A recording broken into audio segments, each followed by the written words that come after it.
Hey guys, camera angle's a bit different because we're getting into filming the guard pulling section.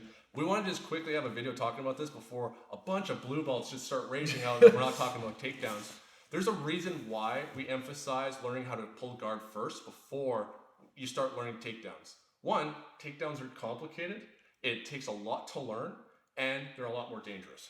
Yeah, our policy in here is that takedowns are a privilege, not a right. One thing that I've learned as a guy who's been doing this for a couple of decades now is people who show up once or twice a week and then want to learn takedowns are invariably going to injure themselves or injure someone else. There's a certain amount of dedication required to learn to safely fall, safely control somebody's body throughout the air.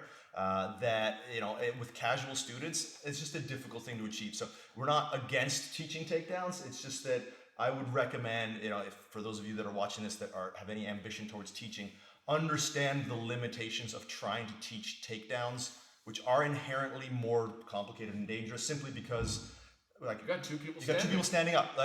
Not to get too super nerdy, but matter seeks to occupy the lowest energy state.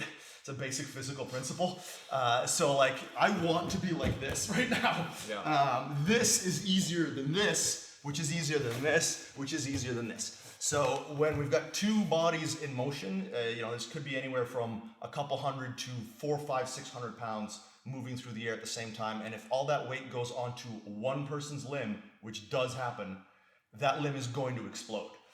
So there's just something to think about. If you are inclined to learn takedowns, just know that you're going to have to spend more time doing things that aren't going live. You can go live with rolling very quickly if you learn how to do it safely. One person is down on the ground already. They Exactly. can't fall anymore. They can't fall anymore. So it's much safer. There's much less momentum. Exactly. And you're learning the development that you're first going through, as we've been talking about, guard retention, guard passing, guard sweep, and positional escape. You're already learning how to operate on the ground quite effectively. To incorporate takedowns, if you look at wrestling, if you look at judo, it's a whole nother world. Totally. And it's way too much to learn at first to do it safely on the top of everything. So when you're going into say something like your first competition, you want to get to the game that you already know how to play. And so you want to get to the ground as quick as possible. It drives me nuts watching white belt judo where you see these competitions and each person just gets this and they're just soccer sticking the crap out of each other. Yeah. And it's going to, your first few competitions, especially with adrenaline dumping, you want to try and conserve energy, and doing really crappy takedown attempts and having this 3-minute battle standing is going to exhaust you. Get to what you know how to do effectively and efficiently. Start pulling directly into the tripod sweeps, threatening submissions that you know, and then you're shutting down a window here that is more dangerous at first. I mean, it's always more dangerous to an extent, but especially when you're new. Yeah. And that's the biggest fear for me as a coach, is sending in a student who's ignorant in a certain area. Yeah. They have to have a brief understanding of everything, otherwise you're setting your student up or yourself up to possibly get hurt in an area that you're not comfortable with.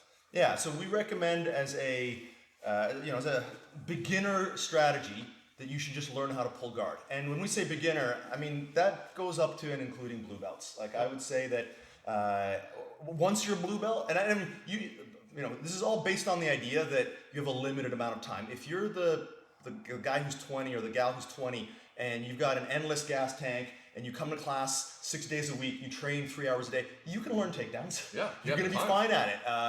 And you can even do it if you've got a little bit less than that. But if you're the average person who's coming to class a few times a week, it's just not the most efficient use of your resources, especially if you're not that coordinated. Not everybody who, let's face it, jiu-jitsu is a little bit of a non-athlete sport. Yep. Right? That's the reason we like it, is people who are nerds and not super strong or whatever, or physically gifted, can still be very effective at it.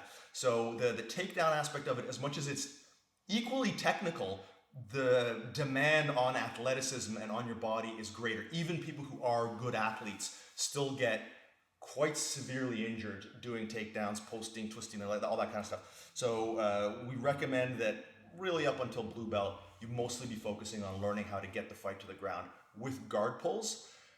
And as a quick note, and this is for competition. Sorry. Yes, yes, you should learn Yes, you should learn a double or a single leg so that you can take somebody down in a self-defense scenario. Yeah. But that's easy. Taking people down who have no idea about takedowns is very, very easy. You don't need to have a significant amount of takedown skill to take somebody down like that. We're talking about getting good enough at takedowns that you can hit a double on somebody in a tournament, which is like quite a bit more difficult. And things that we've talked about, like on the website or within podcasts and stuff like that, is even if you have a background within takedowns, then being able to chain guard pulls and being able to be effective with that and being able to actually create vulnerability that leads straight into submissions and sweeps, being able to chain that stuff together can be a powerful tool. We'll see very like excellent fake guard pull attempts to like, get people to pull back that lead into takedowns, and then ways that when takedowns start to fail that you might not have had the options for in wrestling and judo, the ways that you can enter into different leg entanglements and different guard pulls or even submission attempts,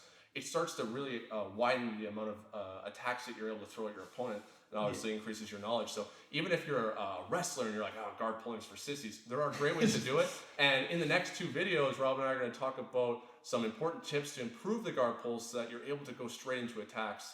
And I think you'll get a lot of and that's something that we should mention, is that we're not so much guard pull advocates as we are sweep pull advocates. We believe that you should pull directly into a sweep attack or directly into a leg entanglement where you can become like offensive. We wouldn't recommend sitting down and giving your opponent the opportunity to pass your guard if you can possibly avoid it. We want to get like right into the offense. We want you to have a way of generating offense even in the absence of takedowns. And we're not against training takedowns. We just think that for the most part, most people who are learning jiu-jitsu casually will be better served delaying that a little bit until they have a little bit more coordination. They understand how to fall, they understand how to control their body, and they can build up to it rather than day one trying to blast double each other. The same way that, frankly, I don't know if we've discussed this yet, but we don't actually advocate teaching people submissions in their first few months of training for the same exact reason. Taking somebody with no control over their body and then trying to teach them how to break someone's arm is a recipe for a disaster. So you should be learning how to first control your body, then how to control somebody else's body. And that's easier done when both people are already on the ground. And then once you have that ability, then you can start learning how to do that when both people are standing.